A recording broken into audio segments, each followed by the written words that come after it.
لويس سواريز واحد من أحسن المهاجمين اللي جم في تاريخ الكورة، مفيش اختلاف على كده.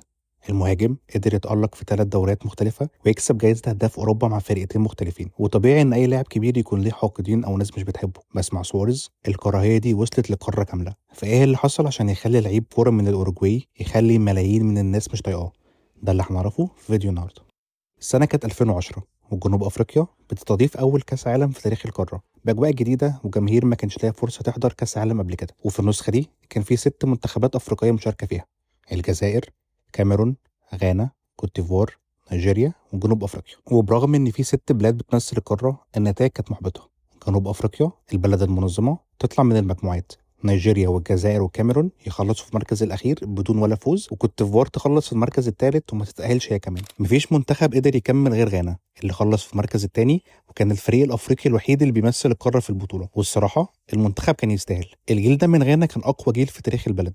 قبلها بسنه واحده بس في 2009 يكسبوا كاس العالم للشباب في نهائي ضد البرازيل، وفي 2010 المنتخب الاساسي يخلص في المركز الثاني في كاس افريقيا، وغانا تتصنف المنتخب رقم 16 على العالم بعد ما كانوا في المركز ال50. فتقدر تقول ان ساعتها كل بلاد افريقيا اجتمعت مع بعضها عشان تشجع غانا. بعد تاهلهم من المجموعات غانا واجهت امريكا في دور ال16، وفي خلال 5 دقايق بس بواتينج سجل هدف التقدم ليهم، ويفضلوا في المقدمه لحد ما امريكا تتعادل في الدقيقه 61 من ضربه جزاء، والماتش يروح لاشواط اضافيه. وفي الدقيقه 92 غانا تسجل هدف الفوز من خلال اسامه جان، وخليك فاكر الاسم ده كويس. بعد ما غانا كسبت امريكا 2-1 واوروجواي كسبت كوريا الجنوبيه بنفس النتيجه، كان معادهم مع بعض في ربع النهائي. وده كان اصعب اختبار لغانا عشان الاوروجواي ساعتها كان عندها هجوم مش عادي بسواريز ودييجو فورلان اللي كسب جائزه احسن لاعب في البطوله، برغم ان اسبانيا هي اللي كسبت كاس العالم في النسخه دي. المهم ان الماتش يبدا وغانا بتقدم شوط اول ممتاز، وبمساعده الجماهير والروح اللي كانت في الاستاد يقدروا يسجلوا الهدف الاول ويحطوا رجل في نص النهائي لاول مره في تاريخ القاره. بس في الدقيقه 55 دييجو فورلان يسجل هدف التعادل من ضربه حره عالميه، والماتش يفضل 1-1 لحد الدقيقه 90. وبعد كده نخش في الوقت الاضافي،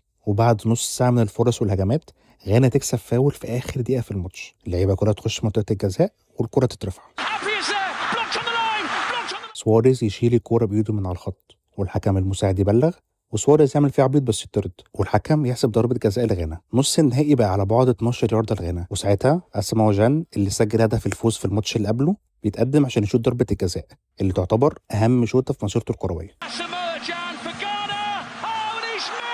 الكره تضيع وخيبة أمل واضحة تظهر على وشوش الجماهير واللعيبة، وبعد ما الكرة ضاعت الحكم يصفر على طول والمنتخبين يلعبوا ضربات جزاء. بس بنفسية غانا المحطمة والحماس اللي جه للأوروجواي بعد ما هربوا من الخسارة، غانا تخسر ضربات الجزاء وتودع كأس العالم بواحد من أصعب السيناريوهات في تاريخ المونديال. جماهير أفريقيا من بعدها وسواريز بالنسبة لها العدو الشرير اللي حرمهم من نص النهائي بالغش ولعب مش نضيف، واللي خلاهم مش طايقينه أكتر هو احتفاله المجنون بعد ما ضربة الجزاء ضاعت. يعني تخيل إنك في بلاد أفريقية في استاد مليان بجماهيرهم، ومش بس تشيل هدف الفوز ليهم بايدك، انت كمان تعترف بكده في وشهم. سواريز ما هداش الموضوع، وفي 2022 في لقاء صحفي قال انه مش هيعتذر على اللي حصل، وان انا شلت الكوره بايدي بس مش انا اللي ضيعت ضربه الجزاء.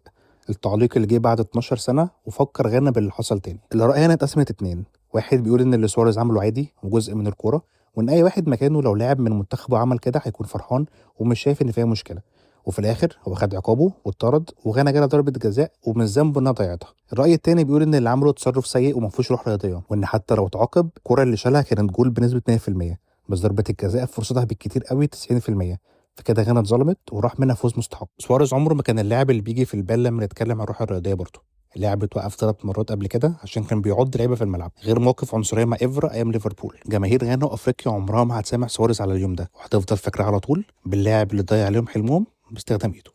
اكتب لي في الكومنتات انت رايك ايه. هل شايف اللي سواريز عمله تصرف طبيعي وكان ممكن يطلع من اي لاعب تاني، ولا اللي عمله كان غلط وكان على الاقل المفروض يطلع يعتذر بعد الماتش؟ لو الفيديو عجبك ما تنساش تعمل سبسكرايب، ممكن تشوف فيديوهات التانية من هنا. اشوفكم قريب.